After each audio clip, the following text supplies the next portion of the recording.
कि आप लोग जानते हैं कि आइल्स की स्पीकिंग का एक फॉर्मेट सेट किया गया है। जैसे कि आप लोग जानते हैं कि सबसे पहले आपका इंट्रोडक्शन होता है, उसके बाद आपको क्यू कार्ड दिया जाता है और उस क्यू कार्ड को आपने जो भी क्यू कार्ड आपको दिया जाता है उस क्यू कार्ड के कुछ पॉइंट्स लिखे होते हैं, उन पॉइंट्स को कवर करना होता है। उसको कवर करने के बाद आपका एग्जामिनर आपकी असेसमेंट करता है, आपने उसमें कैसे परफॉर्म किया, आपकी फ्लुएंसी क्या हिसाब किताब था, आपने कितने परसेंट टॉपिक के ऊपर बोला, ये सारी चीज़ें आपको इंस्टीट्यूट में सिखाई जाती हैं और उसके बाद आपका पार्ट 3 का पार्ट होता है। अब मैं इस वीडियो में आपको कुछ प्रैक्टिकल चीज़ बताने जा रहा हूं और मैं बिल्कुल फैक्ट के साथ, बिल्कुल प्रूफ के साथ बताना चाहता हूं कि अगर आप लोगों को क्यू कार्ड नहीं भी आता है तो भी आपके 7 बैंड आ सकते हैं। और मैं इस चीज़ की लाइव वीडियो रिकॉर्डिंग आपके सामने पेश करने जा रहा हूं। कोई इसमें आप लोगों को गुमराह नहीं किया जा रहा है, कोई मैं आपको गलत तरीके से इंफॉर्मेशन नहीं दे रहा हूं, बिल्कुल फैक्ट्स के साथ बात करूंगा। फ्रेंड्स, आपके सामने एक क्यू कार्ड है।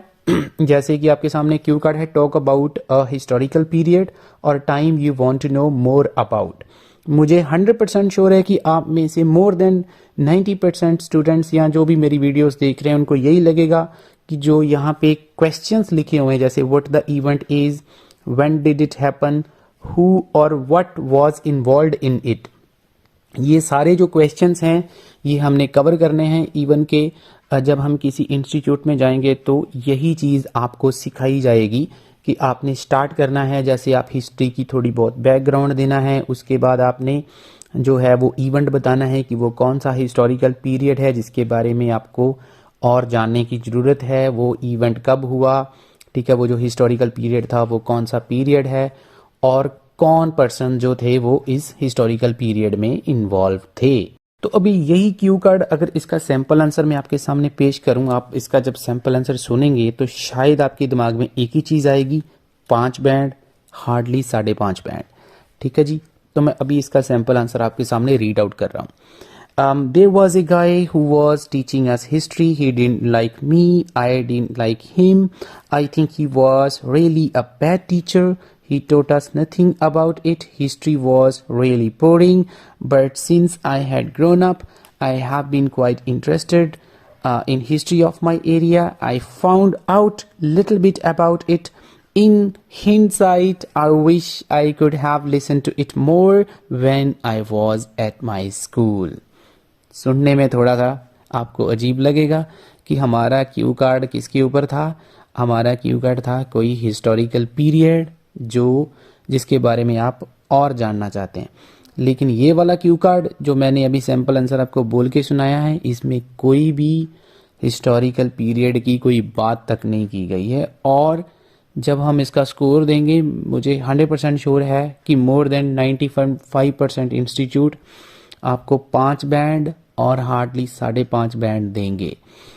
लेकिन जैसे कि मैंने आपको बताया था कि अभी हमने 1 फरवरी को आईडीपी के साथ एक सेशन अटेंड किया था और उस सेशन में जो हमारे एग्जामिनर आए थे वहाँ से, जो ऑस्ट्रेलिया से, एंड्रयू स्टील, तो उन्होंने ये वाला क्यू कार्ड हमें बोल के सुनाया था और मैं आप लोगों को इसकी पहले इसकी रिकॉर्डिंग सुनाता हूँ। ठीक है, वीडियो रिकॉर्डिंग आप सुनिए और फिर आप लोगों को थोड़ा शॉक लगेगा कि अगर हम लोगों को ये वाला क्यू कार्ड नहीं भी आता है तो भी हम 7 बैंड कैसे ले सकते हैं। तो सबसे पहले आप ये रिकॉर्डिंग सुनिए और ये रिकॉर्डिंग सुनने के बाद फिर मैं आपको एक्सप्लेन करूंगा कि एंड्रयू स्टील साहब क्या कह रहे हैं इसके ऊपर। जिनकी तो इंग्लिश अच्छी है, जिनका थोड़ा इंग्लिश का लेवल बढ़िया है, ठीक है, उनको तो ये समझ में आ जाएगा, उनको एक्सप्लेन करने की ज़रूरत नहीं पड़ेगी। बट कुछ स्टूडेंट ऐसे भी हो सकते हैं जिनको मे भी हो सकता है उनका थोड़ा एक्सेंट समझ में नहीं आया वो क्या कह रहे हैं, तो उनके लिए मैं दोबारा से थोड़ा सा इसको एक्सप्लेन करूंगा। There's the guy who was teaching us history. He didn't like me, I didn't like him. I thought he was a really bad teacher. He told us nothing about local history. It was really boring. But since I've grown up, I've been quite interested in the history of my area. I've found out a little bit about it. And in hindsight, I kind of wish I'd listened more while I was at school. And that's what he said. He didn't really cover any of the things on the cue card, but he talks about local history. He used vocabulary appropriate for local history. He was very fluent. He used good grammar. He had good pronunciation, so I gave him an 8. So it's not important, really, what the test taker speaks about. What's important is they provide a large sample of language about that topic. If they cover the 4 things on the cue card, great, why not? Many candidates find it very helpful to follow that cue card and cover those 4 points. But if they don't, provided they're on topic, it really doesn't matter. So tell your students to stop getting in their heads that they can talk about anything, to chill out a bit, to not worry so much. All the examiner wants is that they produce a large sample of continuous speech, fluently, without hesitation, using good grammar, using the vocabulary of that topic, and that's it. सुना भैया आपने Andrew steel साहब क्या कह रहे हैं? Same to same Q card जो मैंने अभी आपको सैंपल आंसर जो पीछे मैंने टेक्स्ट में बताया था, अभी आप स्क्रीन के ऊपर भी देख सकते हैं। सेम टू सेम वही वर्डिंग जो है एंड्रयू स्टील साहब ने इस क्यू कार्ड में बोलकर सुनाई है, ठीक है। और उन्होंने बोला है कि मैंने ये नोटिस किया है कि उसने क्यू कार्ड में से कोई भी पॉइंट कवर नहीं किया है। जैसे कि मैंने आपको बताया था कि क्यू कार्ड के ऊपर हमारे पास 3 या 4 पॉइंट्स होते हैं और हमें यही सिखाया जाता है।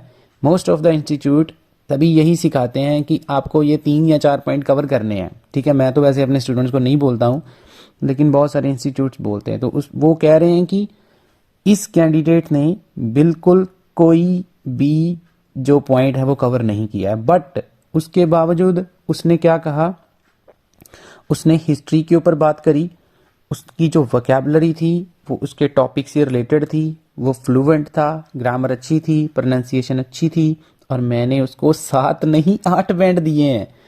समझ गए मेरी बात? तो मैंने वैसे पीछे आपको बताया था 7 बैंड, लेकिन यहाँ पे एंड्रयू साहब ने उसको 8 बैंड दिए हैं इस कैंडिडेट को, ठीक है जी। तो वो कह रहे हैं कि ये इम्पॉर्टेंट नहीं है कि जो टेस्ट टेकर है, जो कैंडिडेट है आइल्स देने वाला, वो क्या चीज़ बोल रहा है। वो ये चीज़ हमारे लिए ज़्यादा इम्पॉर्टेंट है भी कि वो लार्ज सैम्पल लैंग्वेज का प्रोड्यूस करने की उसके अंदर कैपेबिलिटी है या नहीं है। हाँ, उन्होंने ये भी बोला है कि अगर वो जो क्यू कार्ड के ऊपर 3 या 4 चीज़ें जो क्वेश्चंस लिखे होते हैं, अगर आप उसको कवर करते हैं तो वो बहुत अच्छी चीज़ है, ठीक है। लेकिन क्योंकि वो हेल्पफुल होता है, बहुत सारे स्टूडेंट को बिल्कुल भी क्यू कार्ड के बारे में नॉलेज नहीं होती है, तो अगर वो जो 3 या 4 पॉइंट कवर करते हैं तो कुछ ना कुछ उनका जो क्यू कार्ड है वो कवर होता है, उससे उनकी थोड़ी बहुत जजमेंट होती है कि उसका लेवल क्या है, राइट।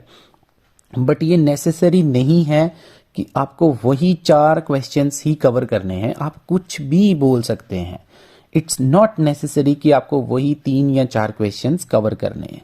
हाँ, ये चीज़ ज़रूर है कि जो भी आपका टॉपिक है आपको उस टॉपिक से रिलेटेड बातें करनी है, ठीक है। ये कुछ जरूरी नहीं है कि आपको हिस्ट्री के ऊपर टॉपिक आ गया, आपको हिस्ट्री नहीं आती, आप स्ट्रेट अवे उसको बोल सकते हैं, लेकिन उसके बारे में आपकी वोकैबुलरी, उसके बारे में आपकी ग्रामर, उसकी प्रोनाउंसिएशन, ये सारी चीज़ें, फ्लुएंसी बहुत इंपॉर्टेंट है, ये सारी चीज़ें आपकी अच्छी होनी चाहिए, ठीक है जी। तो उन्होंने स्ट्रिक्टली बोल दिया है और होपफुली मेरी वीडियो से बहुत सारे टीचर्स को भी फ़ायदा होगा जो हमारे अंदर मिसकंसेप्शंस हैं, ठीक है। मैंने आपको पहले बोला था कि मैंने जो सेशन अटेंड किया उसमें बहुत सारी चीज़ें मैंने रिकॉर्ड करके रखी हुई हैं, फैक्ट के साथ, प्रूफ के साथ आप लोगों को बताने वाला हूँ 1 by 1। चैनल को सब्सक्राइब करके रखिए, आपके लिए वैल्यूएबल चैनल है, कोई फालतू की इधर उधर की बातें यहाँ पर नहीं की जाती हैं। टू द पॉइंट में आपके साथ जो भी मेरी जितनी वाहिगुरु जी ने मेरे को नॉलेज दी है मैं आप लोगों तक स्प्रेड कर रहा हूँ,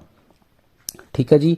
तो हमारे लिए अब लर्निंग क्या है, ये वीडियो बनाने का पर्पस क्या था कि जो मिसकंसेप्शन है हमारे अंदर कि आपको बिल्कुल टू द पॉइंट टॉपिक के ऊपर बोलना है, अब ज़रा सा भी कोई पॉइंट आपका छूट जाता है तो बैंड नहीं आते। बहुत सारे स्टूडेंट मुझे भी कॉल करके पूछते हैं, सर मैंने तो 2 ही पॉइंट बोले थे और एग्जामिनर ने मेरे को चुप करवा दिया। होपफुली उनको भी ये चीज़ समझ आ गई होगी कि पॉइंट कवर करने ज़रूरी नहीं है, आपके लिए वोकैबुलरी आपकी टॉपिक के ऊपर होनी चाहिए, ग्रामर, प्रोनाउंसिएशन और फ्लुएंसी, ये 4 चीज़ें इंपॉर्टेंट हैं। तो एंड्रयू साहब ने उनको 8 बैंड दिए हैं। मुझे 100% श्योर है कि पंजाब के किसी इंस्टीट्यूट में अगर यही कैंडिडेट ऐसे बोलता है तो हार्डली 5 या फिर 5.5 बैंड से ज़्यादा कभी नहीं मिलेंगे। ठीक है जी।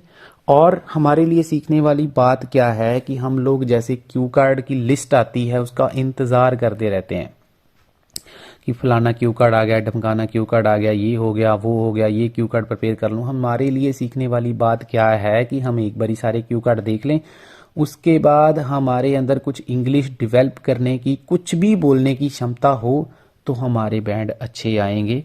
क्यू कार्ड हमारे लिए मैटर नहीं करता। और उन्होंने ये भी चीज़ उस सेशन में बोली थी कि अगर स्पीकिंग के तीनों पार्ट्स की बात करें तो सबसे ज़्यादा इम्पॉर्टेंट पार्ट आपका स्पीकिंग पार्ट 3 होता है।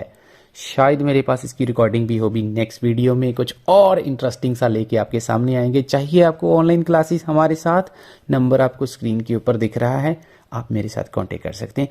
Thank you so much, welcome और चढ़ती कला रहो। Thank you so much.